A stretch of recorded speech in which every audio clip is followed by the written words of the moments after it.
From the start, Ted Price seemed destined for something big. I remember asking my dad to buy me an Apple IIe. And I said, Dad, if you buy me this, I'm gonna make a video game and make $1 million. And I was 10 at the time. And convinced two brothers to join his fledgling venture. The odds were definitely against us. Yeah, I mean, we were only 3 guys and we had no experience. We didn't know what we were doing. Some days were tough. There were times where we really thought we were not gonna be around for another week. And their name was symbolic. We were all insomniacs at that point. We weren't sleeping at all. An early disappointment almost doomed the young company. Critics called it the dark horse of that year, or the best game that nobody ever heard of. But a little dragon would save the day.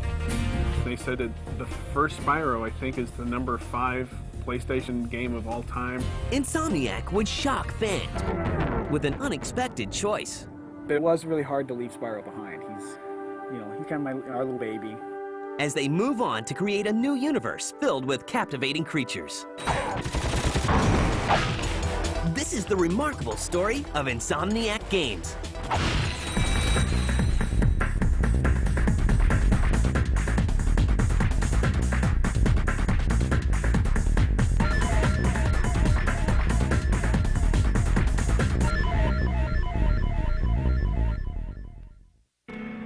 It all began with a simple request. I remember asking my dad to buy me an Apple IIe. Back when they had the monochrome monitors, I said, Dad, if you buy me this, I'm gonna make a video game and make $1 million. And I was 10 at the time. And figuring out what he didn't want to do. I was controller for my uncle's medical company. I realized that my long-term interests did not lie in the medical field, and I wanted to do something that was a little bit more artistic. I loved games and had always been into computers and into computer games. And in 1994, with his Princeton degree, his savings, and a dream, he makes the move. And I thought, hey, why not? It's got to be easy, right? Making video games, and man, I didn't know how off I was on that. And I was very, very fortunate to run into the Hastings brothers. He is only 6 degrees of separation from meeting his partner. My mom was talking to one of her friends At a party in Virginia. who happened to have a son at Princeton. Her friend's son was roommates with Al Hastings. Through them, word got to Ted that I was a programmer looking for a job. And so I called Al up and talked about what I wanted to do with the company. He was really into it, except that Al is one of the quietest guys I've ever met. I guess I was thinking, I hope he likes me. Al probably uttered a few words, Oh, gosh. but by the end of the conversation, he had agreed to come out to California. Boy, I sure don't know much about making games. Of course, neither did he. Which to me was pretty amazing because he was taking this huge chance on a guy who had never done a game before. The odds were definitely against us, so we got lucky, really. And the lucky streak continues for Alex and his brother. I was a math and literature double major, but I've been programming since I was 12.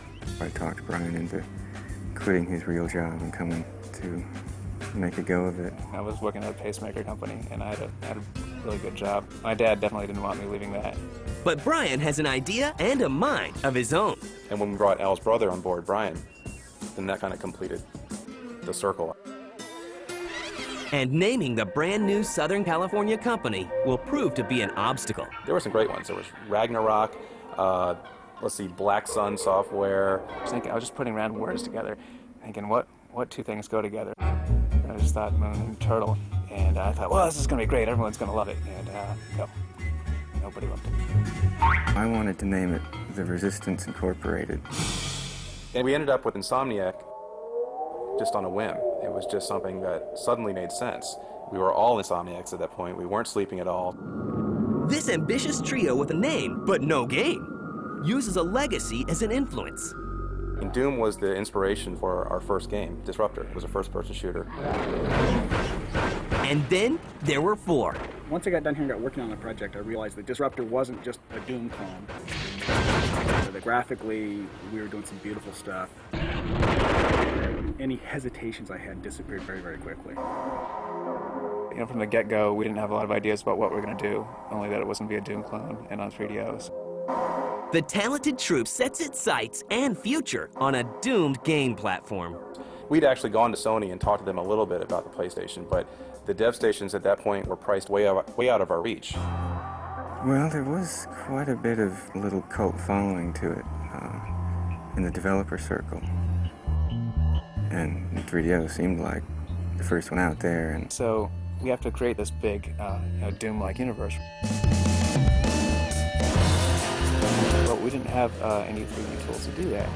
And so what we did is we made this, we would read everything out of an Excel spreadsheet. well, Ted and I put together a demo. It took us about a month. Really, we were just showing that, okay, we can put together the nuts and bolts of a game. So every single polygon, about thousands of polygons here, would have to be entered by Ted into this spreadsheet and converted over. It wasn't that much to look at, but it was a start. It was a sort of a functional first-person little engine and environment. And along comes Mark Cerny, a Universal video game executive. Mark was impressed with the fact that we did this in a month, knowing nothing to start with. Mission complete.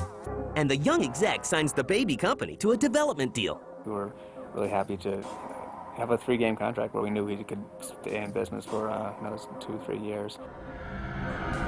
And in a twist of fate, it is decided that Insomniac's first game will also be Universal's first title for the PlayStation. We were able to switch over to the PlayStation fairly easily because Al had already developed such a robust engine on the 3DO. First of all, it went from about 10 hertz to a solid 30 hertz. So it got 3 times faster. The PlayStation 1 was much, much more powerful than the 3DO. Disruptor may have been a dark title, but some humor unintentionally works its way into the game. Think fast, shoot fast, and kick it. Here we were working with Universal Studios, and we were a young technology startup, and what better chance to have video games and movies come together. The story was supposed to be serious. Are you ready for your first training mission, Private? Sir, yes, sir! Even though the movie sequences we recorded were funny because they were so cheesy. Your job is simple. Run the gauntlet. They were horrible. Get your butt out alive. Disruptor is released in December 1996 to very high hopes.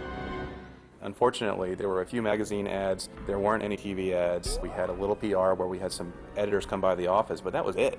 So most of the sales were through word of mouth. Maybe it's time you tried it out. It was definitely a critical success, but it just wasn't a financial success. But what really made us happy was that critics called it the dark horse of that year, or the best game that nobody ever heard of. I think it's sort of become a cult classic at this point. It's well remembered. Insomniac will eventually say goodbye to first-person shooters. And hello to a charismatic baby dragon.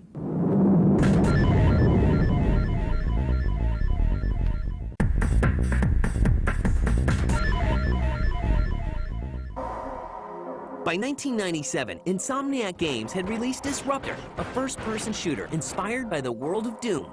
It received rave reviews, but had very disappointing sales. Yeah, I think we were encouraged that we did it. We made a game, and it was out there on the shelves. That's nothing too shocking. There were times where we really thought we were not going to be around for another week. I want you to get through the chem factory alive. I think it impressed Universal enough that they weren't going to let us go. We were just very fortunate and appreciative to be alive. Mark Cerny, one of the fledgling company's earliest supporters, puts in his 2 cents for their next endeavor. He was looking ahead to the next couple of years of the PlayStation and realized that the demographics were quickly moving downward. And the video game troupe changes their direction. I wanted to do a game that my mother would be able to play, and she didn't like Disruptor very much. I think we all wanted to do something that had a more mass market appeal. Yeah, Craig initially threw out the idea of a dragon. So instead of flying all the time, he's more of a young dragon who walks and glides. We kind of messed around with that. We did some sketches, and Once the idea was suggested, it kind of clicked with all of us individually that, boy, wouldn't this suit us better? We don't have to try to be better than the next guy. We could just be kind of whimsical. And a young star begins to hatch. I think we felt really confident right from the first character drawing. At that point, we thought, okay, now this looks like a mascot character. This looks like something that could be big. His name is Spyro. And his world is unlike any other. Well, it's vaguely medieval, but more fantastic. It was one of the first games that really had distant views. where we were able to create these very wide open environments, and that was a result of Al's engine being able to create multiple levels of detail for the environment. The game that is supposed to be fun is having some serious labor pains. I have to say that there were points in the production cycle where we were in crunch mode, just like every other development team, and things looked fairly bleak.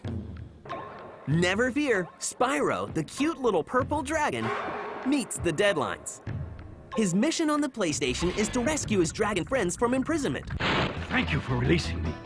All while searching through vast environments and hidden chambers for clues.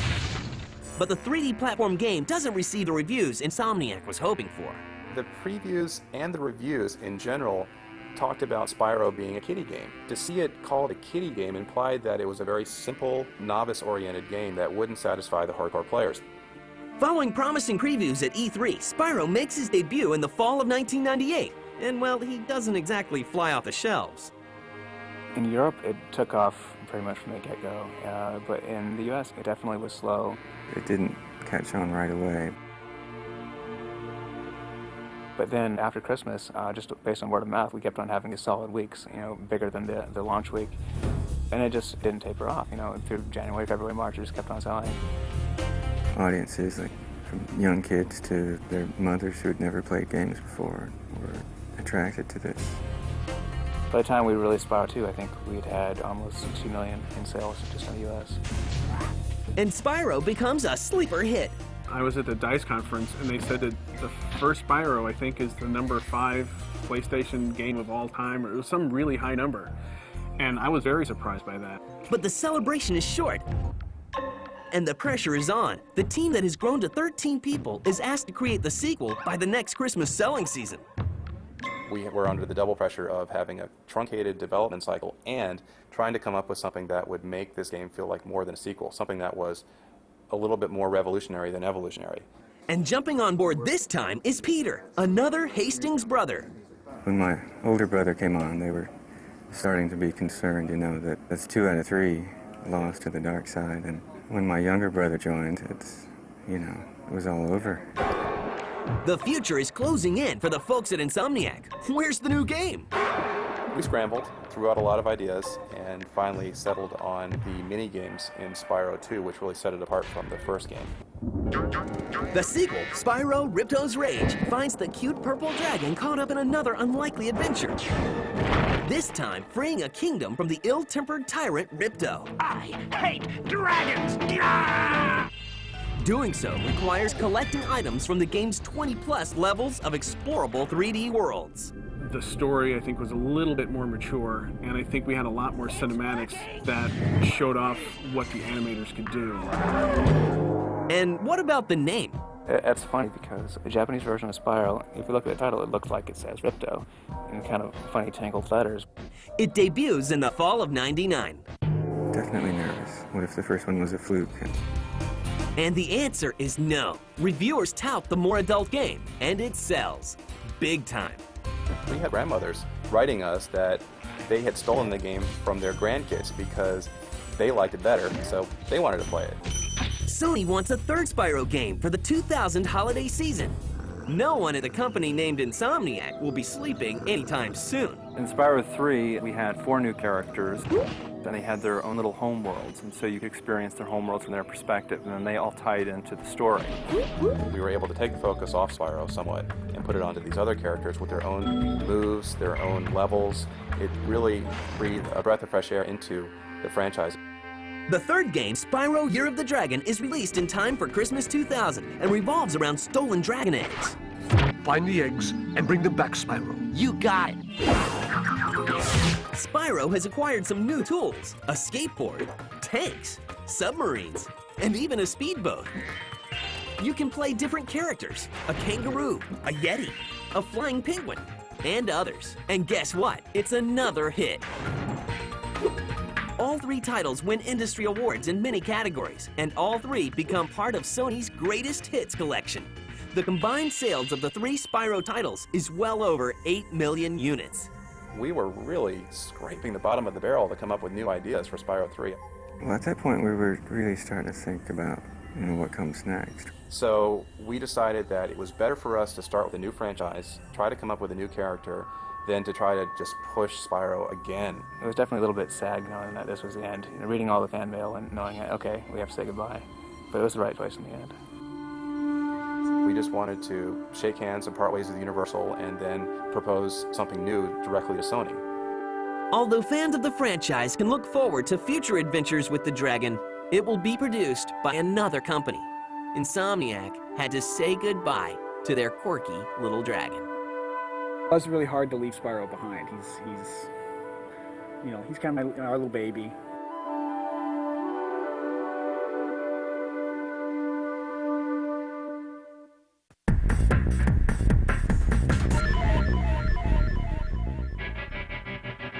After releasing Spyro Year of the Dragon, Insomniac has grown to over 30 people. The 3 original founders are still surprised by the incredible international success of the Spyro franchise. There's a perpetual feeling that, you're not as good as you can be, and if you don't keep improving, you'll be left behind. Insomniac shocks the gaming world when it announces it's leaving Spyro behind for a new game and character. So I'm thinking, what if we made that code right there and a little bit smaller? Personally, a lot more nervous releasing the first one of a brand new set of characters or a brand new whatever we're doing. Maybe if these guys animated less. How about that? Okay, you could do that. Alex leads the push to create the new game franchise on the bigger and better PlayStation 2. He's got better low-level problem-solving skills than anyone else I've ever met, and that's what you need for the PS2. I don't think there are very many other people who could really tackle the PS2 the way he has. It definitely was a quantum step to move from PlayStation 1 to PlayStation 2. It was very, very challenging, but I think that was the exciting part of it. It was kind of mysterious because no one really knew what the PlayStation 2 could do quite yet.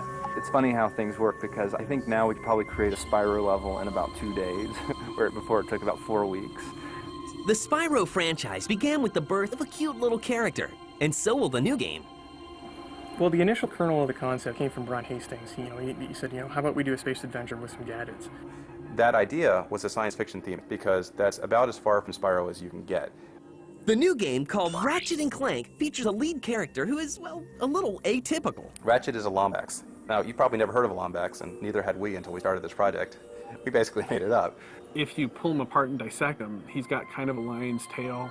He's got a somewhat humanoid kind of body. He's got big cat ears. He's got kind of a doggish face. Ratchet's kind of like this, underdog character that lives on this backwater planet, and he just dreams about, seeing these fantastic worlds. And his cohort in this adventure? Am I cool now? Yeah, you the man, Clank. A tiny robot who spends much of the game riding on Ratchet's back. Clank, we tried to create the exact opposite of that, where he's very book smart. Do you run on standard XP18 sister boards? Version 7.66. But has no world knowledge at all. I myself am not a robot guy, per se. Nerd. I like him. But he's good at heart. So the two of them have that in common, but their everyday struggles kind of are at odds with each other. One thing that most people don't know is that Clank is a playable character. Clank has his own challenges in the game where he gets to use his special abilities that Ratchet doesn't have. Once you kind of play the game a little bit, you just fall in love with the characters. And how's this different from their first beloved franchise? Ratchet & Clank draws from some similar elements of Spyro, but we've pushed it in a whole different direction. We have a lot of different elements. There are shooter elements, RPG elements. For the people who have really not been into the Spyro games, as you get just a few levels into this game, the complexity of the things that you have available to you really ramps up. And it's a beautiful collection of fantastic worlds. It's a different galaxy where spaceships and robots and high-tech gadgets are the norm. So there's technology everywhere you look. There's some really amazingly incredible detailed worlds. People are just going to be astounded by the visuals. Every different vantage point can really have some outstanding views. And all of the characters, both big and small, have multifaceted personalities. Some of the characters are angry. Oh yeah, but it is weak. We try very hard with all of our characters to make sure they're not plain vanilla. Every time you encounter a character in Ratchet & Clank, they're going to have a very strong personality. The two of you make me sick. And what about the weapons? Sweet. We really didn't want parents to be upset when their kids played this game. There's no blood. Sure, you are blowing things up. We couldn't get around it. That's the gameplay. That's what happens. But you don't blow something into 50 pieces and see a blood splatter lying on the ground. You have an arsenal of more than 30 gadgets and tools and weapons at your disposal. Real men can swing without silly toys like that. And this is a game for everybody. I think it's very accessible. You don't need to know a whole lot about video games. The first and foremost core of the gameplay is action, but there are some puzzles that are fairly cerebral. For people who do play video games, this offers something different for the genre of game. There's just so much stuff to do. Compared to Spyro, there's 10 times as many moves you can do, 10 times as much stuff you can blow up. And what can we expect from Insomniac tomorrow? I think the sky's the limit, really, with Insomniac. That's why I love it here so much, is that everyone's just working so hard to make the best thing they can. I think as long as we're loving what we're doing, hopefully people love playing it. That's our real hope, that we can get a good response from the public. People saying, that was really fun.